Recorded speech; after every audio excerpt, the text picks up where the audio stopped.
एक वो है भगवान जो हमें देता बेहिसाब है, और एक हम हैं जो नाम भी उसका जपते हैं तो गिन गिन कर। नमस्कार, मैं सीमा भसीन आज फिर आप सबके सामने उपस्थित हूँ एक बहुत ही मोटिवेशनल और इंस्पिरेशनल कहानी के साथ। तो चलिए शुरू करते हैं हम आज की कहानी।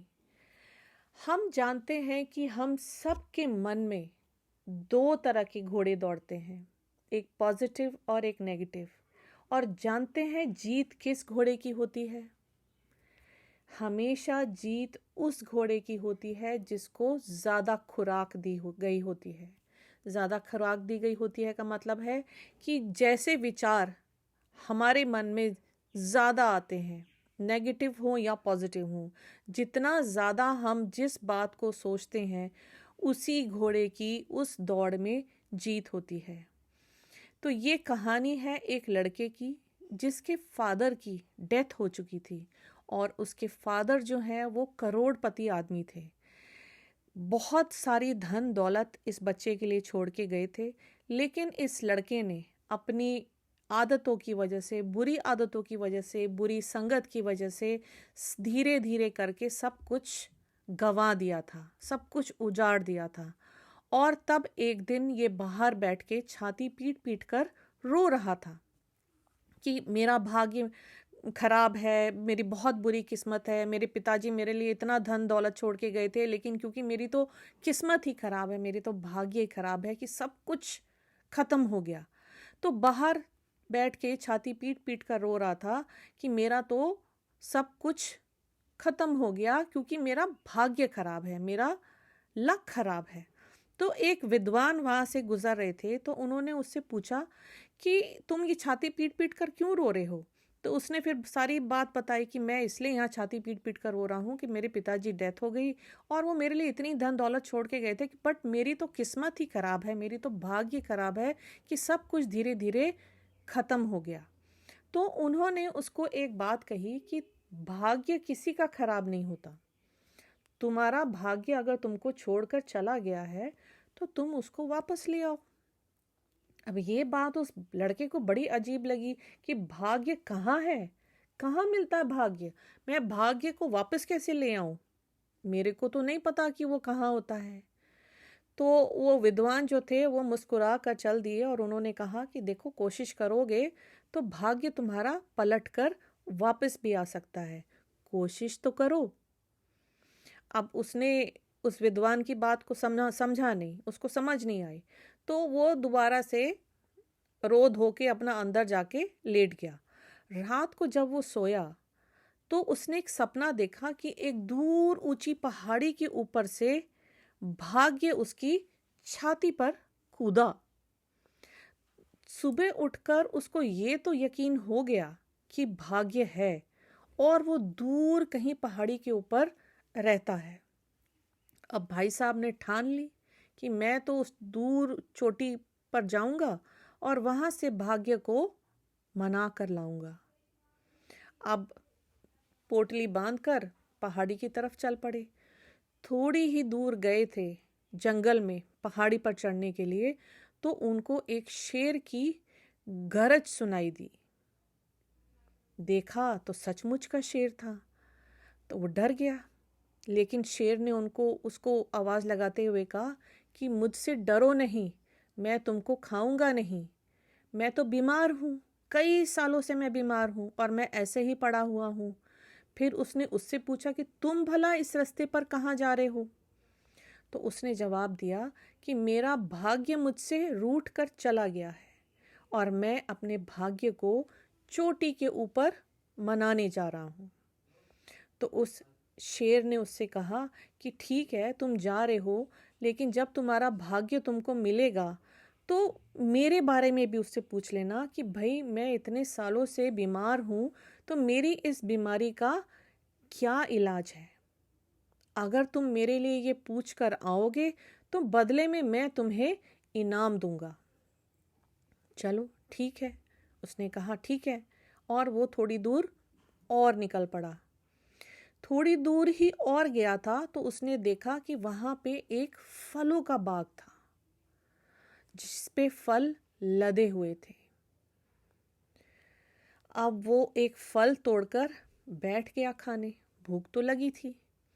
अब जब वो बैठ के फल खाने लगा, उसने एक ही बाइट ली थी, एक ही चक्की मारी थी उस फल पे कि उसने उसको थूक दिया। इतने में उस बगीचे का मालिक वहां आ गया और उसने कहा कि हाँ हाँ थूक दो, क्योंकि मुझे मालूम है कि फल सारे के सारे कड़वे हैं। जो भी यहाँ आता है और इस फल को चखता है वो थूक कर चला जाता है। ना जाने क्यों मेरे बाग के सारे फल कड़वे हैं। फिर उसने उससे पूछा कि तुम भला यहाँ कहाँ जा रहे हो? तो उसने जवाब दिया कि मैं अपने भाग्य को मनाने जा रहा हूँ जो इस पहाड़ की चोटी पर रहता है। तो अब उस बगीचे के मालिक ने कहा ठीक है, तुम जाओ, भगवान करे तुम्हारी यात्रा सफल हो, लेकिन मेरा भी एक काम कर देना। अगर तुमको सचमुच भाग्य मिल जाए तो उससे पूछ लेना कि मैं ऐसा क्या करूं जिससे मेरे बगीचे के फल मीठे हो जाएं। चलिए, इसका भी संदेशा लेके वो जो लड़का था वो चल पड़ा। पहाड़ी पर पहुंचने ही वाला था कि थोड़ी दूरी पर उसको एक बहुत खूबसूरत महल दिखा। अब वो उस महल के अंदर चला गया। उस महल के अंदर गया तो उसने देखा कि इतना बड़ा, इतना आलीशान महल, और उसमें जो एक लड़की थी जो बेहद खूबसूरत थी, पर वो उदास थी। तो उसने उस लड़की से पूछा कि भाई तुम उदास क्यों हो? तुम्हारे पास तो दुनिया की सारी चीज़ें हैं, इतना आलीशान तुम्हारे पास घर है, धन है, दौलत है, फिर तुम उदास क्यों हो? तो उस लड़की ने जवाब दिया कि मेरे पास सब कुछ है बट फिर भी मैं खुश नहीं हूँ। मेरी ज़िंदगी में खुशी है ही नहीं, मायूस रहती हूँ मैं सारा दिन। फिर उस लड़की ने उससे पूछा कि तुम कहाँ जा रहे हो? तो उसने जवाब दिया, वही सेम जवाब, कि मैं पहाड़ी पर अपने भाग्य को मनाने जा रहा हूँ। अब उस लड़की ने कहा कि ठीक है, तुम जा रहे हो, लेकिन मेरा भी एक काम कर देना। भाग्य अगर मिले तो उससे पूछ लेना कि मेरी खुशी का राज कहाँ छुपा है, मैं कैसे अपनी खुशियाँ ढूंढूं। तो ये कहता हुआ वो तीनों जनों के सवाल अपने मन में रखकर वादा करते हुए आगे निकल गया, क्योंकि तीनों ने उसको कहा था कि अगर तुम मेरे सवाल, हमारे सवालों का जवाब लाओगे तो हम तुम्हें इनाम देंगे। तो चलो, वो पहाड़ी पर चला गया। पहाड़ी पर पहुंचकर उसको सच में बहुत हैरानी हुई, क्योंकि वहां पे भाग्य नाम का एक आदमी रहता था। अब जब वो वहां पहुंचा तो उसने वहां जब उसको देखा और उसको मनाया और उसको कहा कि भाई आप मुझसे रूठ कर क्यों यहाँ आ गए हो, आप मेरे साथ चलो। तो उस भाग्य ने उसको कहा कि ठीक है, मैं तुम्हारे साथ चलता हूँ, लेकिन तुम्हारे साथ नहीं जाऊंगा, तुम चलो, मैं तुम्हारे पीछे पीछे आऊंगा। अब लड़का खुश और उछलता कूदता, उसने उससे उन तीनों लोगों के सवालों के जवाब भी पूछ लिए थे। अब वो लड़का खुश उछलता कूदता अपने घर की तरफ चल पड़ा।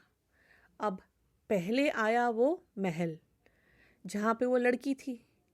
अब ये उसके पास गया और जब लड़की ने पूछा कि तुमने मेरे सवाल का जवाब पूछा, तो उसने कहा हाँ पूछा।